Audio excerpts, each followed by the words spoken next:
നിങ്ങളുടെ വീട്ടിൽ കൃത്യമായ നാച്ചുറൽ വെന്റിലേഷൻ ലഭിക്കുന്നില്ലേ? ഇല്ലെങ്കിൽ സൂക്ഷിക്കണം. Hi all, it's me Selbin and this is Selbin sees. കഴിഞ്ഞ വീഡിയോയിൽ നാം വായു സഞ്ചാരത്തെ കുറിച്ചാണ് സംസാരിച്ചിരുന്നത്. എങ്കിൽ ഈ വീഡിയോയിൽ നമ്മൾ പറയാൻ പോകുന്നത് നാച്ചുറൽ വെന്റിലേഷനെ കുറിച്ചാണ്. നമ്മളെല്ലാവരും വീട് വെക്കുമ്പോൾ അതിന്റെ എലവേഷൻ ഏതാണ്, അതിൽ യൂസ് ചെയ്ത മെറ്റീരിയൽസ് ഏതാണ്, ലൈക് പെയിന്റ് ഏതാണ്, ടൈൽസ് ഏതാണ്, ഇങ്ങനെ പലവിധം നമ്മൾ ചിന്തിക്കാറുണ്ട്. പക്ഷെ നമ്മൾ ചിന്തിക്കാതെ പോകുന്ന ഒരു കാര്യമുണ്ട്. സൂര്യപ്രകാശം ഏത് വഴിയിലൂടെയാണ് നമ്മളെ വീടിനുള്ളിൽ വരുന്നത് എന്നുള്ളത്, അതായത് സൺപാത്ത് ഏതാണെന്നുള്ളത്. രാവിലെ കിട്ടുന്ന ഈ സൈഡിൽ നിന്നുള്ള സൺലൈറ്റ് അത് വളരെ ഇമ്പോർട്ടന്റ് ആണ്. അത് വളരെ സോഫ്റ്റ് ആണ്.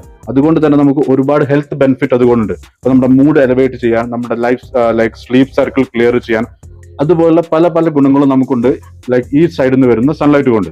സ്കാൻഡിനേവിയൻ കൺട്രീസ് ആയിട്ടുള്ള ഡെൻമാർക്ക്, ഐസ്ലാൻഡ്, നോർവേ ഇതുപോലുള്ള രാജ്യങ്ങളെല്ലാം വിന്റർ സമയങ്ങളിൽ സൺലൈറ്റ് വളരെ കുറവായിരിക്കും. അതുകൊണ്ട് തന്നെ അവിടെ താമസിക്കുന്ന ആളുകളിൽ ലൈക്ക് മാനസികമായിട്ടുള്ള പല അസുഖങ്ങൾ കണ്ടുവരുന്നുണ്ട്. Like seasonal disorders, mood low, ഇതുപോലുള്ള പല മാനസികമായിട്ടുള്ള അസുഖങ്ങളും. അതുകൊണ്ട് തന്നെയാണ് അവിടെ ലൈറ്റ് തെറാപ്പി പോലുള്ള സംഭവങ്ങൾ ഉപയോഗിക്കുന്നത്.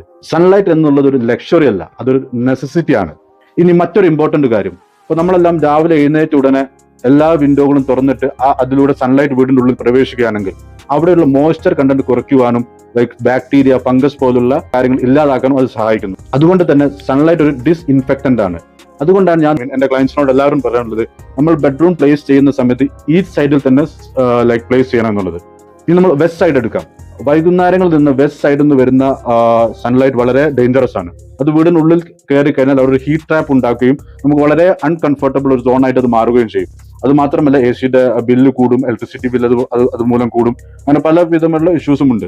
അതുകൊണ്ട് തന്നെയാണ് നമ്മൾ ബെഡ്റൂം സെറ്റ് ചെയ്യുന്ന സമയത്ത് ഒരിക്കലും വെസ്റ്റ് സൈഡിൽ സെറ്റ് ചെയ്യാൻ പാടില്ല എന്ന് പറയുന്നത്. വെസ്റ്റ് സൈഡിൽ സെറ്റ് ചെയ്യുകയാണെങ്കിൽ തന്നെ അവിടെ വെസ്റ്റ് ഭാഗത്ത് ഒരിക്കലും വലിയ ഓപ്പണിങ്സോ വലിയ ഫിക്സഡ് ഗ്ലാസുകളോ ഇതുപോലുള്ള ഫ്രഞ്ച് വിൻഡോസോ അതൊന്നും നമ്മൾ ഇൻക്ലൂഡ് ചെയ്യാൻ പാടില്ല.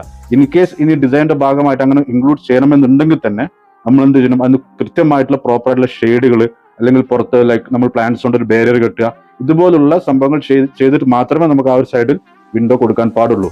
വിൻഡോ സൈസ് വലുതാക്കൽ അല്ല ഇതിനുള്ള സൊല്യൂഷൻ. ആ വിൻഡോ എവിടെ വെക്കുന്നു എന്നുള്ളതാണ് ഇമ്പോർട്ടന്റ് ആയിട്ടുള്ള കാര്യം. അതിന്റെ ഒരു പ്ലേസിംഗ് വളരെ ഇമ്പോർട്ടന്റ് ആണ്. നമ്മളൊരു വിൻഡോ വെക്കുമ്പോൾ അതിന്റെ പ്ലേസിംഗ് വളരെ ഇമ്പോർട്ടന്റ് ആണ്. ഇപ്പൊ നമ്മളൊരു ബെഡ്റൂം വളരെ ഉള്ളിലാണെങ്കിൽ അവിടേക്ക് പ്രോപ്പർ ആയിട്ടുള്ള സൺലൈറ്റ് കിട്ടൂല. അതുകൊണ്ട് തന്നെ നമ്മളൊരു സൺപാത്ത് മനസ്സിലാക്കിയിട്ടായിരിക്കും നമ്മൾ ഓരോ പ്ലേസും ഡിസൈൻ ചെയ്യേണ്ടത്. നമുക്ക് ടൈൽസ് മാറ്റാം, ലൈക്ക് വീട്ടിലുള്ള മെറ്റീരിയൽസ് അതുപോലുള്ള പല സാധനങ്ങളും മാറ്റാം.